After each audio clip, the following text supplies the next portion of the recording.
One of the biggest complaints fans and critics have with the Marvel Cinematic Universe is that it doesn't evolve. All too often in the MCU, an event that should be world-shattering changes nothing, and the status quo is restored. Things that should be important are all but erased after a few moments. But today, we're going to be looking at a few moments that did change things in the MCU. Let us know what your favorites are, and remember to push that red button to subscribe for more. Before we start, can you guess what movie these emojis represent? Stay tuned to find out.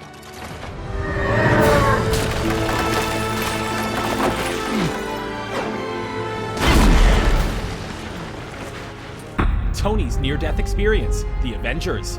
The Battle of New York was harder on Tony Stark than any other member of the Avengers. Whereas guys like Bruce Banner don't directly experience the battle, and Thor hasn't been confronted with anything he's not already aware of, the battle was hard on Tony. Not only was he faced with aliens, which he'd never encountered before, but he also came damn close to giving his life to save everyone else on Earth. Writer-director Shane Black understood this perfectly, and decided to write Iron Man 3 around the fallout in Stark's mind following the battle. In Iron Man 3, Tony has developed an anxiety disorder, experiencing panic attacks and a constant feeling of dread. This causes Tony to withdraw into himself and obsessively tinker in his workshop, building more and more Iron Man armor. As he desperately tries to make himself feel more at ease, all he does is hide in on himself. Every time he builds a suit, he notices a way that it wouldn't protect him from a certain situation and ends up building another suit to compensate. This neurotic attitude is some of the first real hard character development we get in the MCU. It doesn't only flesh out Iron Man, but adds more weight to the Battle of New York, an event that we don't really see the direct fallout from until later in the Daredevil TV series.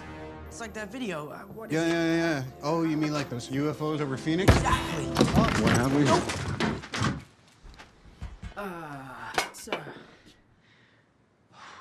Spider-Man, Captain America: Civil War. Captain America: Civil War is a movie that introduces things that should be world-changing, but then backs out on them. Cap and Iron Man have a huge falling out and actively fight each other, but ultimately forgive each other by the end of the movie, in spite of the murder of Tony's father. War Machine has a terrible accident, leaving him paralyzed, but gains the ability to walk thanks to machinery and will continue to be in the movies as though nothing had ever happened. It did give us Spider-Man though, so it's not all bad, as Spider-Man is looking to actually change the MCU as a whole. Tom Holland's incarnation of the web-slinger won't be in the Marvel Cinematic Universe for very long, as Marvel have only borrowed his rights for long enough to make 2 Spider-Man films and for him to appear in Avengers 3 and 4. This means that we can reasonably expect him to have a huge impact on the Marvel movies for the brief time that they have him. His mere appearance in Civil War, setting up his future movies, is a sign of great change in the Marvel Universe. They borrowed his rights for such a short span of time that we have to assume that he's gonna do big things, and fast. The high-end community it's a tight-knit. The high-end community is a very tight-knit. YONDU'S death, Guardians of the Galaxy Volume 2. Marvel haven't been too hot on killing off pre-established characters. In classic George Lucas fashion, the producers rule everything with an iron fist. This has meant that most major super characters have remained alive throughout the entire MCU run. While Marvel are usually too worried about toy sales to allow any main character deaths, this didn't stop them from letting Yondu, a main player in both Guardians movies, die in a pretty emotional scene. Yondu's death means that Marvel may be getting more comfortable with the idea of letting characters go. This is very important for the MCU, as superheroes are a dime a dozen, to the point where none of them feel special, yet none of them are able to make that ultimate sacrifice to add more emotional weight to the story or change to the world. That being said, it's entirely possible that Marvel may go back on this decision and bring Yondu back from the dead. Since his appearance in Guardians Volume 2, his popularity has skyrocketed, and he's become a bit of a meme. It's very likely that Marvel could see this popularity and choose to undermine the storytelling of Guardians Volume 2 and revive him anyway. I know I can't, but she can. Vision. That's enough. Let him go. I'm leaving. I can't let him. Scarlet Witch joins the Avengers: Age of Ultron. Assuming Marvel sticks to the comics, the introduction of Scarlet Witch could be absolutely huge. Wanda Maximoff is one of the most powerful characters in the Marvel Universe, able to simply wish things in and out of existence. In the comics, by accidentally erasing half the X-Men from existence, serving as a nice continuity cleanup for Marvel, and a huge frustration for fans. She hasn't done anything quite on that level in the MCU yet, and we're interested to see if she could. The MCU has been hinting at Thanos since the first Avengers movie, and he's so ungodly powerful that it seems that the Avengers will need a team of super beings like Doctor Strange, Thor, and yes, Scarlet Witch in order to stand up to him. It's entirely possible that Infinity War could focus more on her story, as she's one of the few that can go toe-to-toe with Thanos when at her full strength. Outside of fighting bad guys, they also seem to be hinting at a relationship between Wanda and the Vision, which makes sense given their relationship in the comics. While we don't know if they'll go all the way and retell the story, as Marvel seems less focused on character-based stories and more on hero-on-villain action, we'd still love to see it attempted. And you'll never see me coming. Mandarin. All hail the king. In Iron Man 3, we're introduced to a character called the Mandarin. Unlike his portrayal in the comics, the Mandarin appears to be a Bin Laden-like character. He records videos threatening the nation and claiming responsibility for the apparent bombings the US is facing. While fans were excited to see Iron Man's arch-enemy realized on film, it was revealed that the character was actually an actor by the name of Trevor Slattery, posing as the Mandarin. Not only that, but Aldrich Killian had been attributing the bombings to the Mandarin and the terrorist organization the Ten Rings. The Ten Rings appeared in the first Iron Man movie, capturing Stark, and later appear in a cameo in Ant-Man. The real game changer comes from the short one-shot, All Hail the King, in which Trevor Slattery, while in prison, is interrogated by a Ten Rings agent, and it's revealed that the real Mandarin not only exists, but is looking to start making waves. This, coupled with the Ten Rings looking into the yellow jacket suit in Iron Man, all strongly implies that the Mandarin will be appearing for real. If Marvel follows up on this, a fourth Iron Man movie looks pretty likely, and Tony Stark will finally come face to face with his arch-enemy on screen.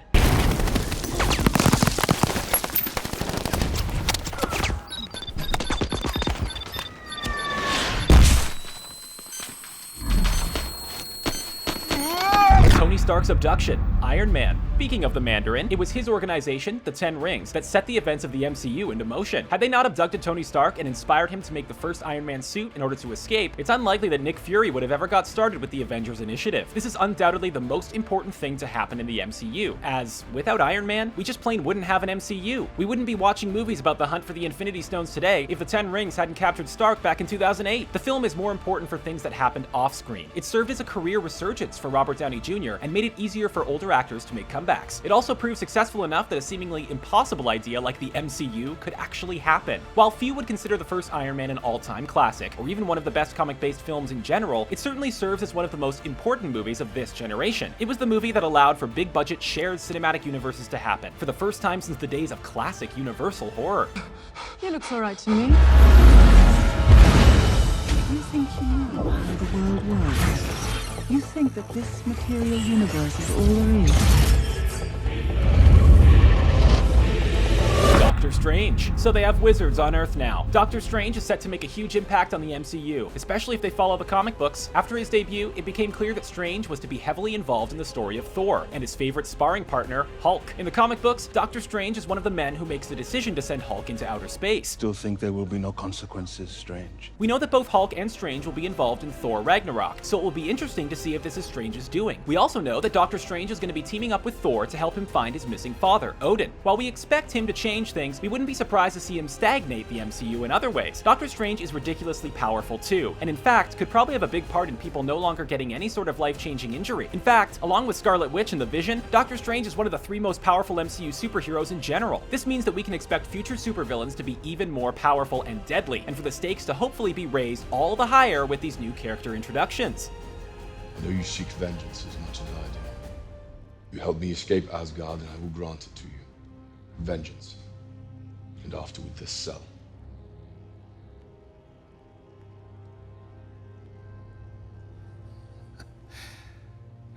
You must be truly desperate. Loki's fake death.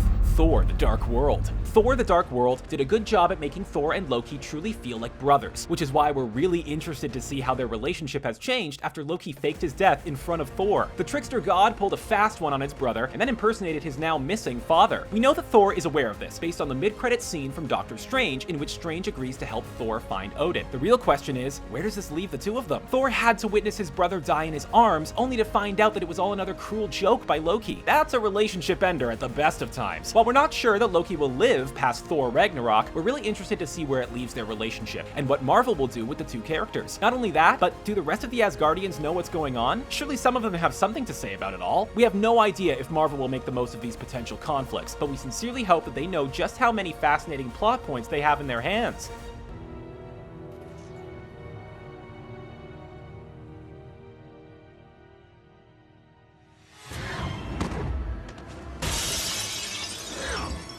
Creation of the Vision. Age of Ultron. Age of Ultron, despite trying to flesh out the characters, really only has one major contribution to the MCU, and that is the new characters. We've already talked about Scarlet Witch, but her potential spouse, the Vision, makes for some truly compelling storytelling. An artificial life, previously Jarvis, Stark's computerized butler, is slowly figuring out what it means to be a human. A Vision solo movie could be huge for character, as he works out what he wants out of life, presumably alongside Scarlet Witch. In terms of his relationship to the Avengers, he is ludicrously powerful. We can assume he's going to be pivotal when it comes to fighting Thanos. Infinity War could be very important for the Vision, as he's fighting against alien invaders as a living being for the first time. While he fought them previously as Jarvis, he didn't have near the emotional capacity he has now. It would be great to see what sort of impact fighting both against and alongside aliens will do to him mentally, as he is still so young in this world. Would he get right to liking it, like in his previous 2 appearances, or would he start to doubt his own actions and motives? After all, for as long as he has existed, he has been fighting. Agent Romanoff, you miss me?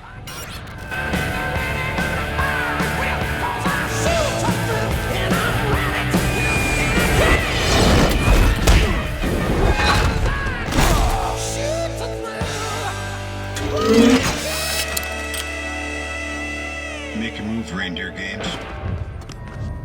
The Avengers assemble. The Avengers. We thought we'd end the list with the obvious one, the moment that defined the MCU as we know it today, when the Avengers finally assembled. It's a great classic moment that has become iconic in modern cinema. When the Avengers first teamed up to fight Loki, it not only changed the MCU, but the world of cinema around it. Now everyone wants their own shared universe, regardless of how much sense it actually makes. DC are following suit with their Justice League movie, and even Star Wars has taken to attempting the Marvel format. In terms of its effect on the MCU as a whole, the forming of the Avengers raised the question of whether villains were now appearing in order to challenge the rise of superheroes. This was expressed by the Vision in Civil War, and it's a question that hasn't really been answered. The important part to take away from it, though, is that if the Vision is indeed correct, then not only are the Avengers in part responsible for the rise of supervillains, but also have had a hand in every major event to have happened against them in the entire MCU. It was the crowning moment of the MCU, and it gets the last spot on our list for that very reason. That's all we have time for today. What are your favorite MCU moments? Is there anything that you think they should bring over from the comics? Also, the answer to the emoji quiz is... Did you get it right? Leave a comment and let us know. And as always, subscribe to Screen Rant for more content just like this on our playlist. Thanks for watching.